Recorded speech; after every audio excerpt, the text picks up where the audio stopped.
Part 1. First Contact Protocol. Expanded story detective Ryan worked the night shift at the downtown police station. It was Tuesday, almost midnight, and the place was quiet. Only 3 officers were on duty, and Ryan was finishing his coffee, when something strange happened. The front door didn't open. Nobody walked in. But suddenly, there was someone standing in the middle of the lobby, a very tall someone. Officer Mike jumped from his chair and reached for his weapon. Jenny, the desk sergeant, started to call for backup, but Ryan just stood there, staring. The visitor was 7 feet tall with skin that looked like it was made of blue metal that caught the light. She had 4 golden eyes that seemed to look right through him. Instead of feeling scared, Ryan felt oddly calm. Something about her presence made sense to him, even though nothing about this situation made sense at all. "I am Chief Zara," she said in perfect English, though her voice had an unusual musical quality. "I am a law enforcement officer from the Kepler system. I am pursuing a dangerous criminal who crashed on your planet 3 months ago." Mike's hand was still on his gun. "Ma'am, I'm going to need you to... I need to speak with whoever handles your most complex investigations," Zara continued, ignoring Mike completely. Her 4 eyes scanned the room and stopped on Ryan. You understand patterns that others miss?" Ryan felt a strange, tingling sensation, like electricity running through his body. How could she know that? He was known around the station for solving cases that stumped everyone else.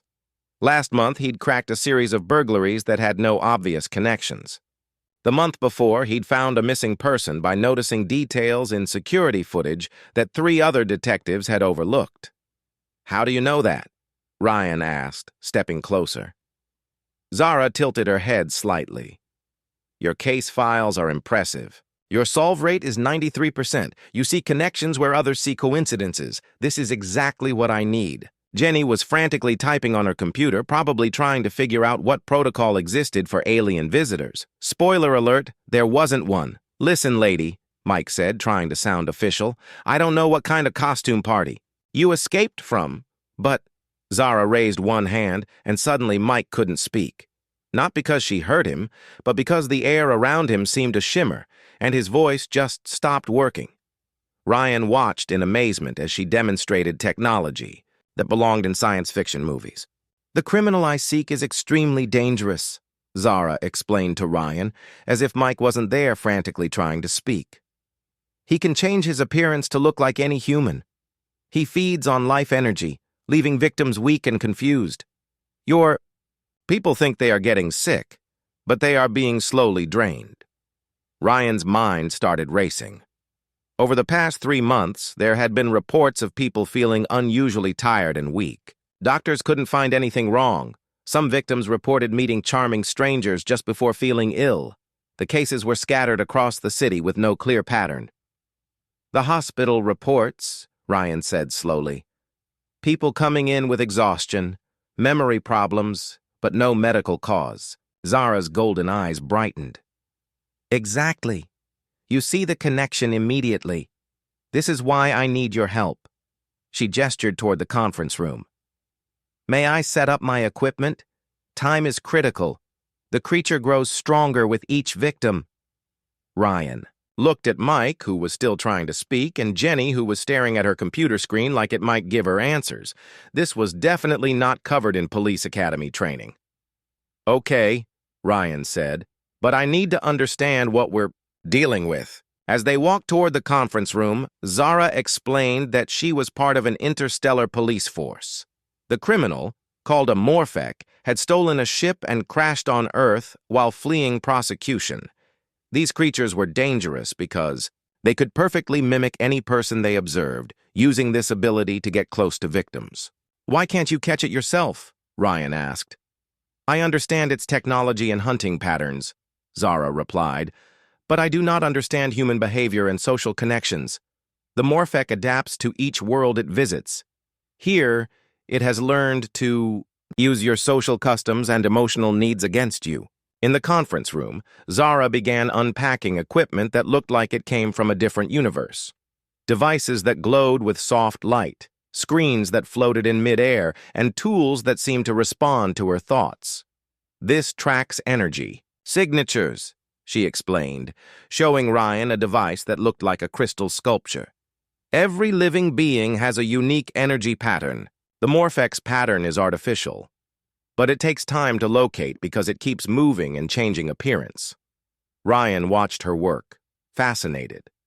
Her movements were precise and efficient, but there was something graceful about the way she handled the alien technology. When she concentrated, her blue skin seemed to glow slightly. "How long have you been tracking this thing?" he asked. 6 months across 3 star systems, Zara replied.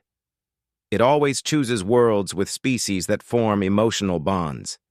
It uses loneliness and the desire for connection as hunting tools." Something about the way she said that made Ryan pause. "What about your world? Your people?" Zara's hands stilled on her equipment. "My species values logic and efficiency above emotional connections. Personal bonds are considered inefficient." "That sounds lonely," Ryan said without thinking. She looked at him with those 4 golden eyes, and for a moment something passed between them. Understanding, maybe, or recognition. "I have never considered it from that perspective," she said, quietly. The awkward moment was broken when Jenny appeared in the doorway, having finally recovered from the shock. "Detective Thompson," she said, using Ryan's last name. "Captain Rodriguez is on his way in. He wants to know what's happening." Ryan sighed. Explaining this to his captain was going to be interesting. "How do you tell your boss that an alien police officer has turned your conference room into a space-age command center?" "I'll handle the captain," Ryan told Zara. "You keep setting up. We'll start tracking this thing in the morning." As he walked toward the door, Zara called his name. When he turned back, she was holding a small device that looked like a silver bracelet. "This will allow us to communicate directly," she said. "It also provides protection against the Morphex energy drain." When Ryan put the bracelet on, he felt a warm sensation spread through his arm. For just a moment, he could sense Zara's thoughts, her determination, her loneliness, and something else, curiosity about him. "Tomorrow we begin the hunt," she said. Ryan nodded and left the room, already knowing that his life had just changed forever. Outside in the hallway, he could hear Captain Rodriguez's car pulling into the parking lot. This was going to be a very long night of explanations. But as he prepared to face his captain's questions, Ryan realized he was looking forward to tomorrow. For the first time in months, he felt excited about a case. Working with Zara was going to be unlike anything he'd ever experienced. He just had no idea how right he was about that. Part 2. The Hunt Begins. Expanded Story. 3 weeks had passed since Zara arrived at the police station. Ryan's life had completely changed, and he wasn't sure if that was good or bad yet. Every morning, he'd find Zara already in the conference room, studying her floating screens and analyzing energy readings from across the city. She never seemed to sleep, though she explained that her species only needed rest every few days. "Another victim," Zara announced as Ryan walked in with his coffee. She pointed to a red dot on her holographic map of the city. "A woman named Lisa. Chen visited the hospital last night. Same symptoms as the others." Ryan pulled up the police report on his laptop. 28 years old marketing manager. She told doctors she met someone at a coffee shop 2 days ago. Nice guy, they talked for hours. Next day, she could barely get out of bed. "The pattern continues," Zara said, her 4 golden eyes focused on the data. "The Morphex is getting smarter. It's learning exactly what each victim wants to hear. Over the past 3 weeks, they'd identified 12 victims. All of them had the same story. They'd met someone charming who seemed perfect for them. The stranger would spend time getting to know them, making them feel special and understood. Then, within days, the victims would become weak and confused, unable to remember much about their new friend. "The thing that bothers me," Ryan said, sitting down across from Zara, "is how it knows exactly what each person needs. Lisa was lonely after her divorce. The victim before her, Tom, had just lost his job and needed someone to believe in him. It's like this creature can read people's hearts. Zara nodded approvingly. This is why I need your help. You understand the emotional patterns. On my world, we would simply scan for the energy signature and capture the criminal. Here, the Morphec has learned to hide among billions of humans by understanding their feelings. Ryan had grown to love these morning discussions.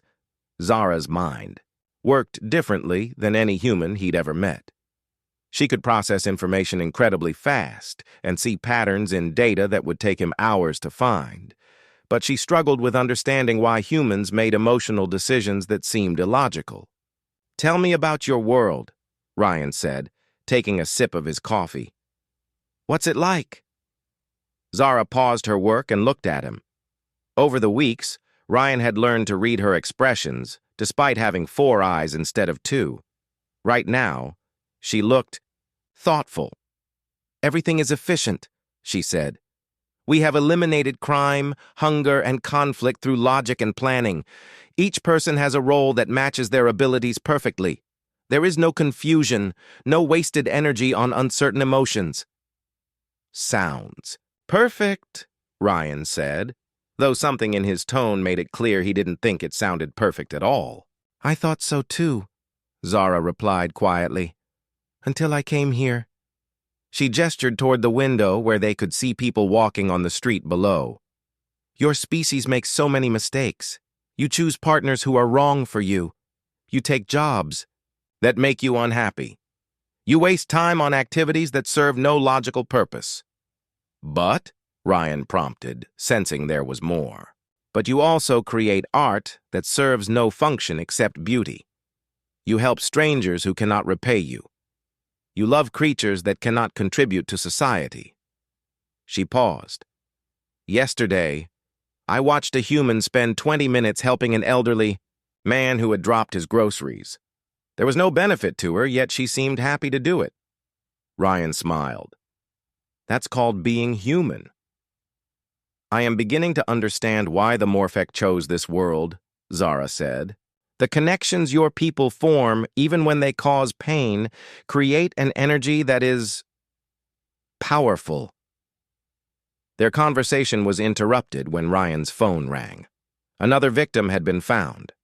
An hour later, they stood in the hospital room of Jake Rodriguez, a 35-year-old teacher who could barely keep his eyes open. "She was perfect," Jake whispered to Ryan. "Anna, we met at the bookstore. She loved all the same books I did. We talked about traveling to places I'd always dreamed of visiting. She understood me like no one ever had." Ryan looked at Zara, who was quietly scanning Jake with one of her devices. The reading showed his life energy was dangerously low. "What did Anna look like?" Ryan asked gently. Jake's eyes grew confused. I can't really remember. Brown hair, maybe? Or blonde?" She had a nice smile. "We were supposed to meet again yesterday, but I felt too sick." Outside the hospital room, Zara shook her head grimly. "The memory drain is getting stronger. Early victims could remember more details about their encounters." "It's learning," Ryan realized. "Getting better at covering its tracks." "Yes, and it's feeding more frequently. At this rate, it will be strong enough to call for others of its kind." Within weeks, Ryan felt a chill. Others? The Morphec rarely work alone for long. Once this one builds enough energy, it will send a signal to its home dimension. More will come. They spent the rest of the day visiting previous victims, looking for any new clues. By evening, Ryan was exhausted, but Zara seemed as fresh as ever. "Do you ever get tired?" Ryan asked as they returned to the station. "Physical fatigue, yes. But this work energizes me in ways I do not fully understand," she replied. "On my world, investigations were simple. Scan, analyze, capture. Here, each case requires understanding the victim's heart and mind. It is challenging in a way I find enjoyable." As they worked late into the night, Ryan found himself watching Zara more than the data. She was beautiful in an otherworldly way, but it was her mind that fascinated him. The way she approached problems, her curiosity about human nature, her dry sense of humor when she made observations about Earth customs. "Ryan," she said suddenly, looking up from her screens. "Yes? When this case is over, when I return to my world, will you miss this?" The question caught him off guard. "Miss what?" "Working together, these conversations, the way you explain your people's motivations to me." Ryan felt something stirring in his chest, a warmth he hadn't experienced in a long time. "Yeah," he said honestly. "I think I will." Zara studied him with those golden eyes. "I believe I will miss it too. This is not a feeling my people typically experience." Before Ryan could respond, an alarm went off on Zara's equipment. The Morphek had struck again. As they rushed out of the station toward the newest crime scene, Ryan realized that catching this creature had become about more than just protecting the city. Every day they worked together, every breakthrough they shared, was bringing them closer to the moment when Zara would leave Earth forever. The thought of her departure already felt like losing something precious, something he was only just beginning to understand he wanted to keep. Part 3. Crossing Lines. Expanded Story. The breakthrough came on a Thursday morning when Ryan was staring at the victim profiles for the 100th time. Something had been nagging at him for days, and suddenly, it clicked. "Zara, look at this," he said, spreading the files across the table. Every single victim was using dating apps or recently joined social clubs. They were all actively looking for someone to connect with. Zara studied the pattern, her 4 golden eyes moving quickly between the documents. Of course, the Morphek is not randomly hunting. It is targeting humans who are emotionally vulnerable and seeking companionship, which means we can predict where it will strike next, Ryan said, feeling the familiar excitement of a case coming together. They spent the morning mapping out locations where lonely people typically gathered: coffee shops near singles' apartments, bookstores with reading groups, gyms that offered partner classes. Zara's technology could scan these areas for the Morphek's energy signature, but they needed to be in the right place at the right time. "We should split up to cover more ground," Ryan suggested as they prepared for their evening surveillance. "No," Zara said immediately. "The Morphek is dangerous. If it realizes we are hunting it, you could become a target." "I can handle myself," Ryan replied, but something in Zara's tone made him pause. There was concern there, more personal than professional. "You do not understand," Zara said, moving closer to him. "The Morphek feeds on emotional energy. Your feelings are stronger than most humans. You would be particularly appealing to it." Ryan felt heat rise in his cheeks. "My feelings?" Zara hesitated, as if she'd said more than she intended. "I can sense the energy patterns of those around me. Yours are intense, complex. The Morphek would find you irresistible." They stared at each other for a moment, the air between them charged with unspoken thoughts.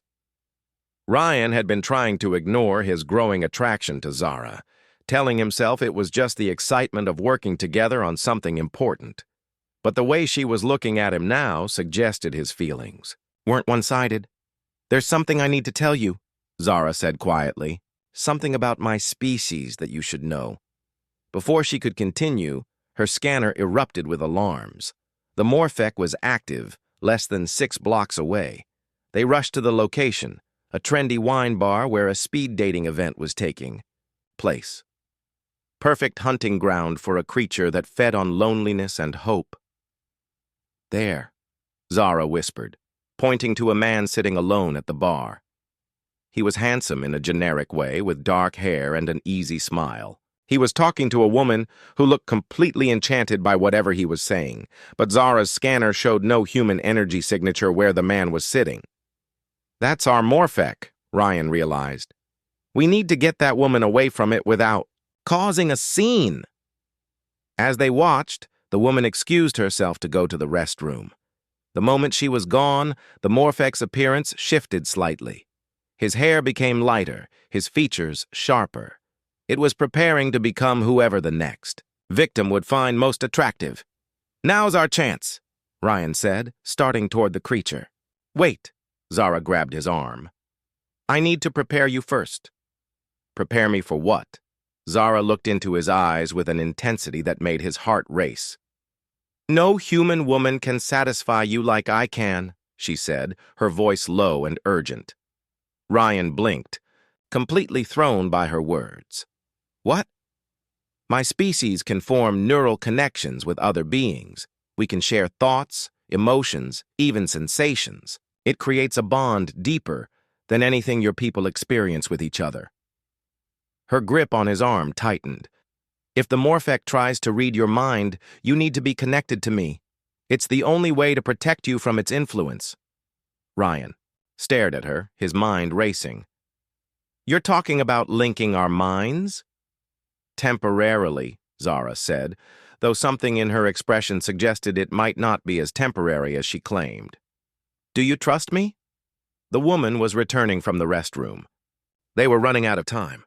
"Yes," Ryan said without hesitation. Zara placed her hand on his forehead, and suddenly Ryan's world exploded with sensation. He could feel Zara's thoughts flowing into his mind, her determination, her fear for his safety, and underneath it all, something warm and powerful that took his breath away.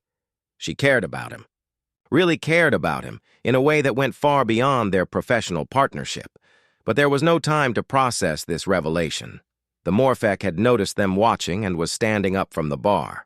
As it moved, its appearance began to shift again, this time becoming someone Ryan recognized with a shock, his ex-wife, Linda. The creature now looked exactly like Linda, down to the small scar on her chin from a childhood accident. It smiled at Ryan with Linda's face, Linda's expression, even Linda's mannerisms. "Hello, Ryan," it said in Linda's voice. "I've missed you so much." Ryan felt his heart lurch. Even knowing it was fake, seeing Linda's face brought back a flood of memories. Their wedding day, quiet Sunday mornings, the fights that led to their divorce, the loneliness that followed. Through their mental link, he felt Zara's anger and something else, jealousy.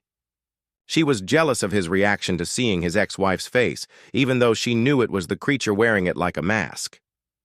"That's not her," Ryan said, as much to himself as to Zara.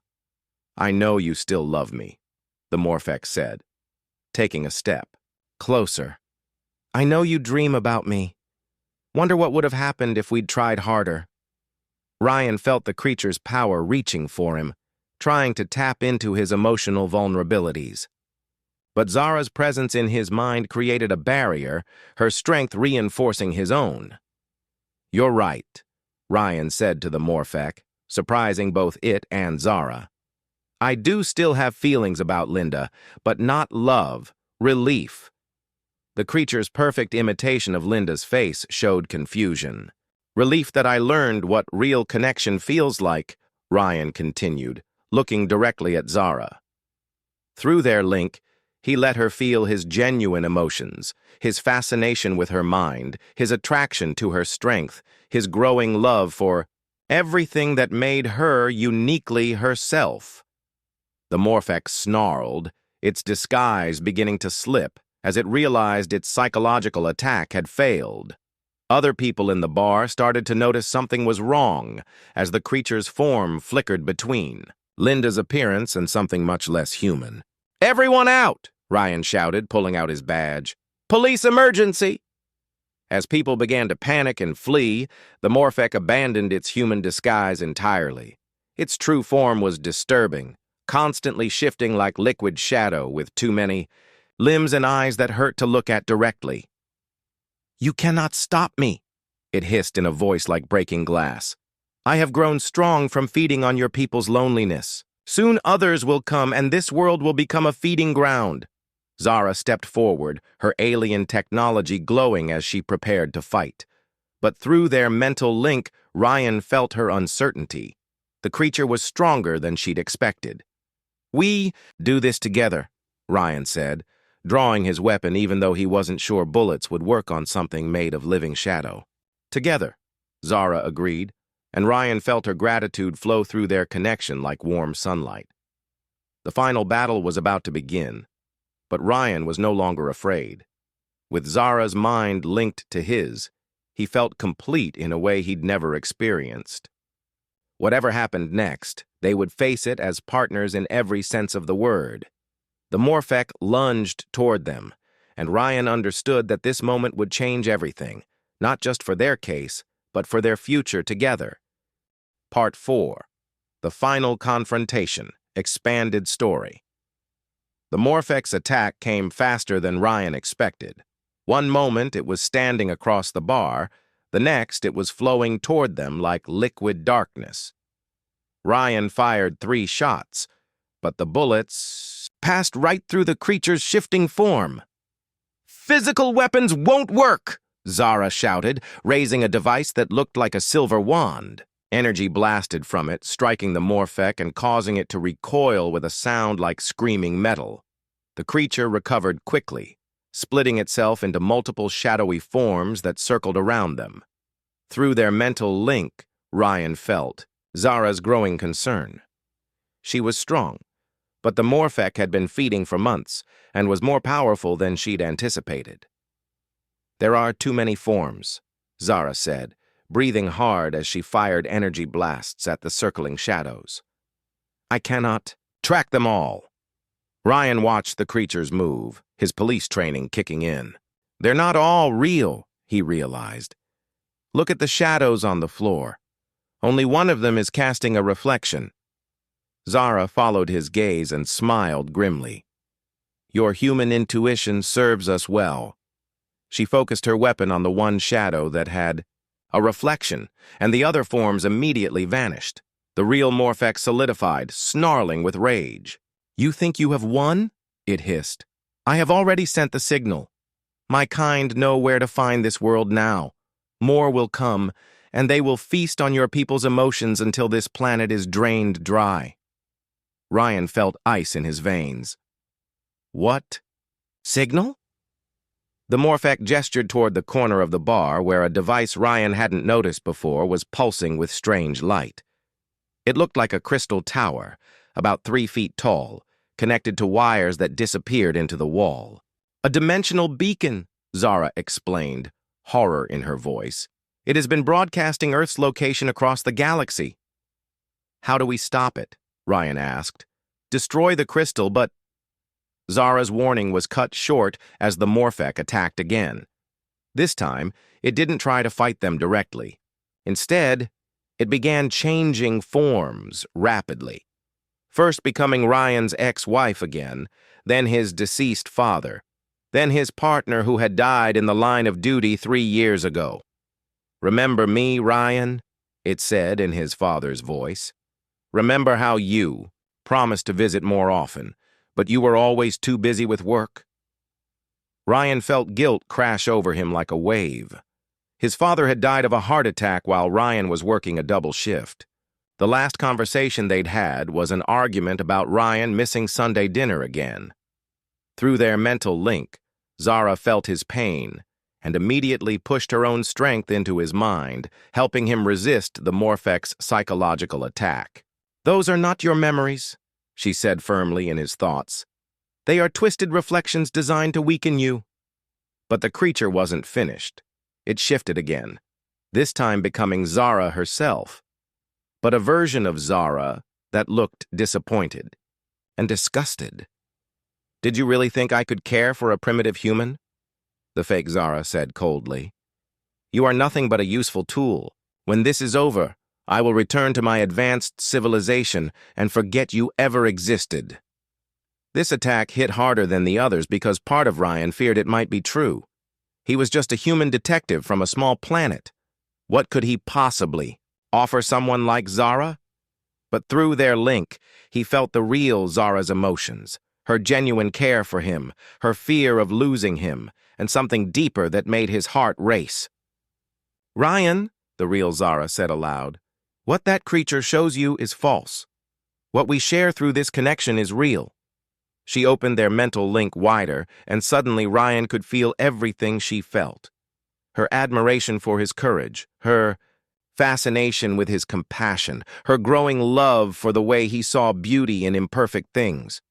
Most shocking of all, he felt her loneliness, centuries of existing without real connection on a world where emotions were seen as weakness. "You are not primitive," she said, tears in her 4 golden eyes. "You are everything my world forgot how to be." The fake Zara snarled and lunged at Ryan, but he was ready now. The real Zara's love gave him strength he didn't know he had. He dodged the attack and rolled toward the crystal beacon. "Ryan, no!" Zara shouted. "The energy feedback will—" But Ryan was already moving. He grabbed the crystal with both hands and immediately felt electricity surge through his body. The beacon was connected to the Morphec's life force. Destroying it would hurt the creature, but it would also send a massive energy discharge through whoever touched it. The pain was incredible, like being struck by lightning while drowning in ice water. But Ryan held on, feeling the crystal crack under his grip. The Morphec screamed, its form beginning to dissolve. "If I cannot have this world, I will take you with me." It gathered its remaining strength and struck out at Ryan, but Zara threw herself between them.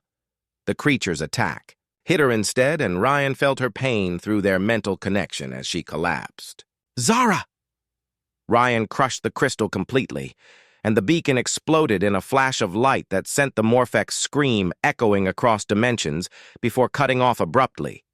When the light faded, the creature was gone.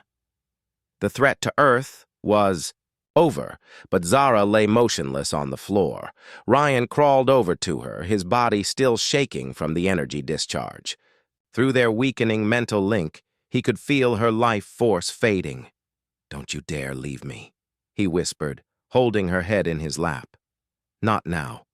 Not when I finally understand what this is between us." Zara's golden eyes opened weakly. "The connection we formed, it was supposed to be temporary, but I cannot break it. Do you understand what this means?" Ryan did understand. Through their link, he could feel that their minds had become permanently intertwined. If she died, part of him would die too. But more than that, they had become something new. 2 different species connected in a way that had never existed before.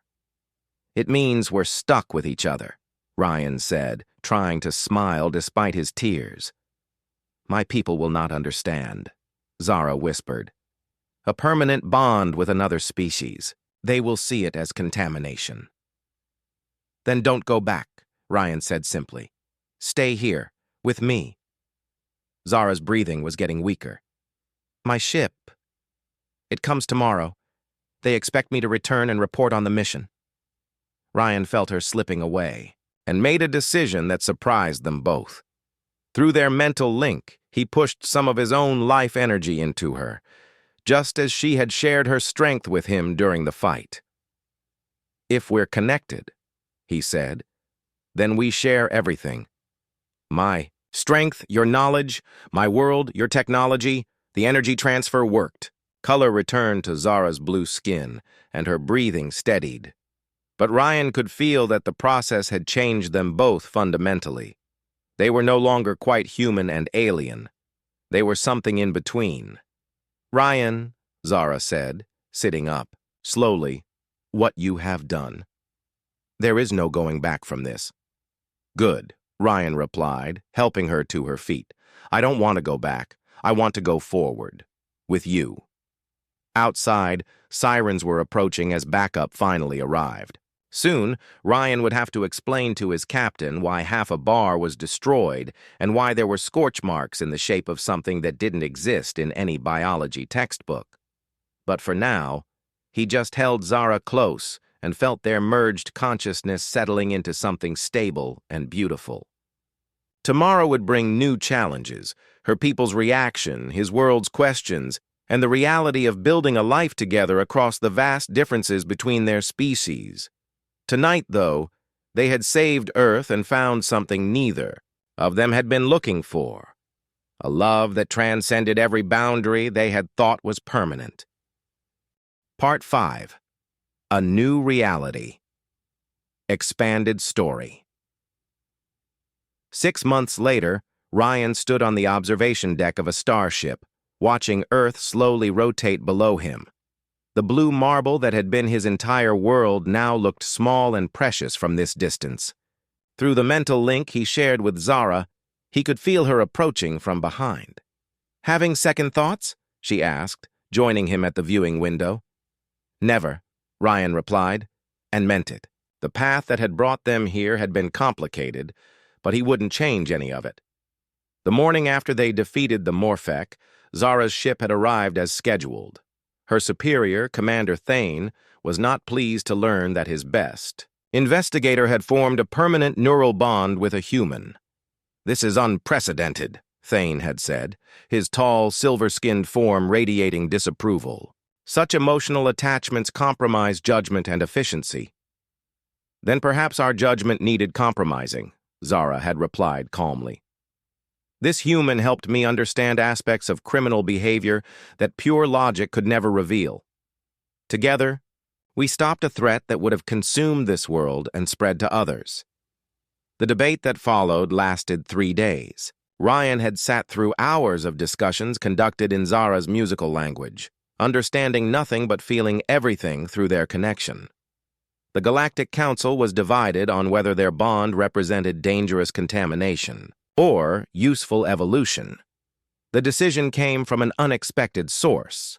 Dr. Chen, the elderly scientist who had been studying the Morpheck victims, published a paper about the accelerated recovery rates of patients after the creature's defeat. Somehow, the positive energy generated by Ryan and Zara's connection had helped heal the damage the Morpheck had caused. "Your bond does not just connect two individuals," Dr. Chen had explained to the council via video call. "It appears to strengthen the emotional resilience of everyone around you. This could be invaluable for preventing future attacks by emotion-feeding parasites." That argument, combined with Ryan's detailed knowledge of human psychology and Zara's investigative skills, convinced the council to approve an experimental program. Ryan and Zara would become the first human-alien law enforcement partnership, studying crimes that crossed species boundaries. The transition hadn't been easy. Ryan had to leave behind his life on Earth, his apartment, his job, even his cat, though his neighbor had been happy to adopt Whiskers. Learning to live on a starship designed for beings who didn't need as much sleep or food as humans required constant adaptation. But the work was incredible. Their first case involved a species that communicated through emotional wavelengths, making their crimes invisible to traditional investigators. Ryan's human intuition combined with Zara's technology had solved it in days rather than the months. It would have taken conventional methods. Their second case brought them to a world where the inhabitants lived in family groups so tight-knit that the concept of individual crime didn't exist. When murders started happening, local authorities were baffled.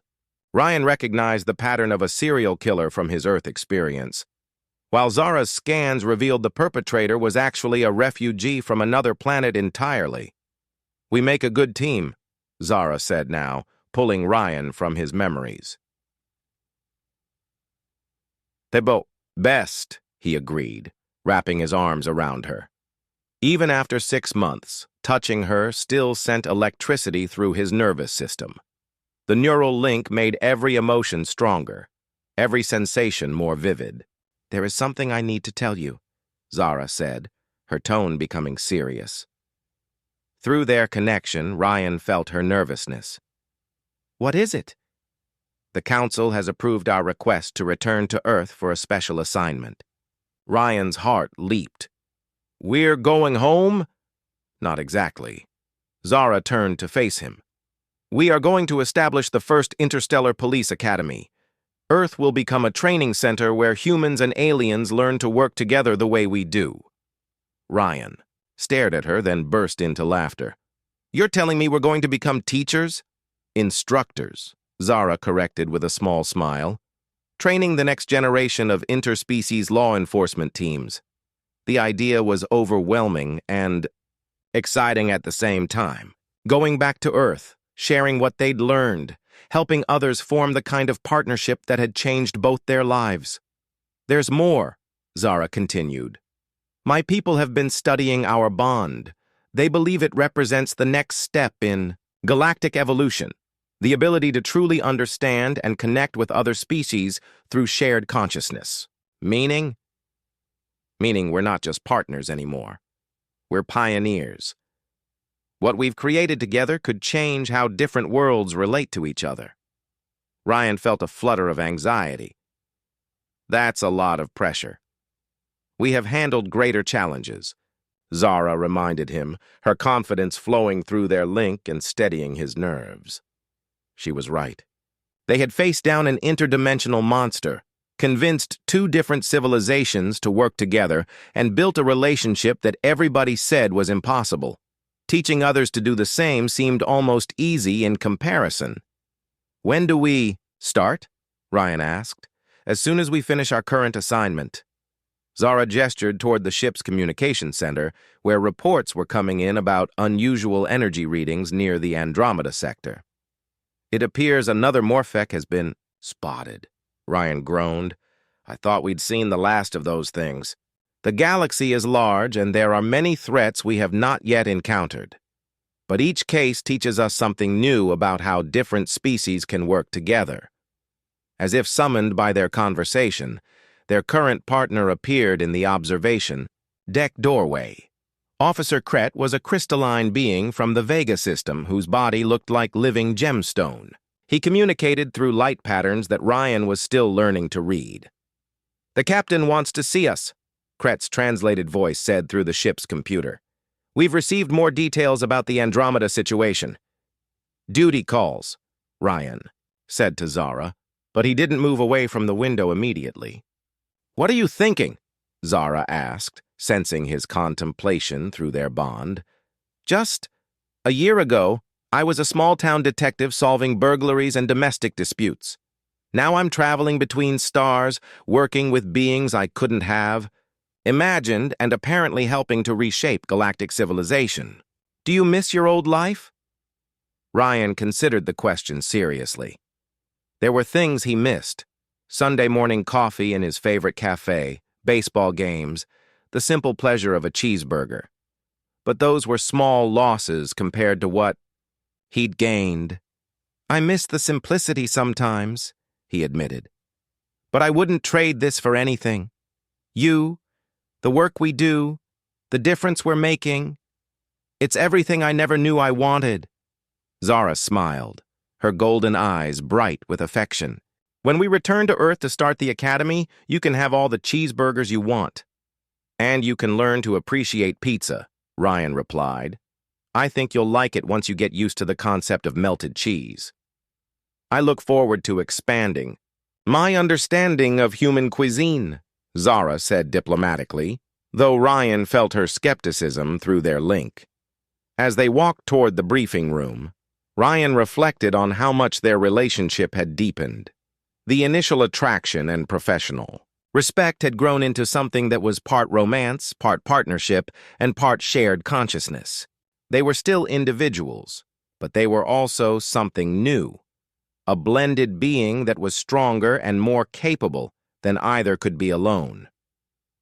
The briefing about the Andromeda situation was serious. 3 more worlds had reported energy drains consistent with Morphic activity. But as Ryan listened to the reports and felt Zara's analytical mind working alongside his intuitive leaps, he felt confident they could handle whatever they found. After all, they had something the Morphics couldn't understand or counter. A connection, based not on feeding off others' emotions, but on sharing and strengthening them. Love, it turned out, was not just the most powerful force in the human heart. It was the most powerful force in the galaxy. Later that night, as their ship jumped to hyperspace toward their next adventure, Ryan and Zara stood together in their shared quarters, planning their return to Earth and the academy they would build. No. Regrets? Zara asked one more time. Only one, Ryan replied. Which is? That it took an alien invasion for me to find you? Zara laughed, the sound like crystal bells. Perhaps the universe simply knew we needed each other. Ryan pulled her close, feeling their joined consciousness settle into the peaceful harmony that had become their normal state. Tomorrow would bring new challenges, new worlds, and new opportunities to prove that connection could triumph over any threat. Tonight, they were content to simply be together, two beings from different worlds who had become something entirely new and entirely right.